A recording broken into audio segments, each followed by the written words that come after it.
Salam dostlar, hər vaxtınız xeyir olsun değerli insanlar. Bugün qərar gəldim ki, ayların adlarını 3 dildə sizlərin qabağında sadalayayım və inşallah bəyənərsiniz. Abunə olmağı unutmayın. Başladıq. Azərbaycan, Türk və ingilis dilində.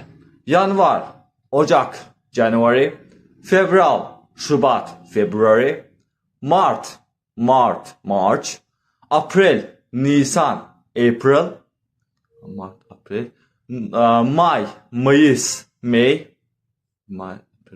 İyun, Haziran, June, İyul, Temmuz, July, Ağustos, August, Sentyabr, Eylül, September, Oktyabr, Ekim, Oktober, Noyabr, Kasım, November ve son Dekabr, Aralık, Desember. Eğer videonu beğendiyse de thumbs up yani like, rəyinizi yazın. Nədəsə səhv edimsə rəyinizi yazın və ətrafdakı insanlarla da paylaşmağı unutmayın.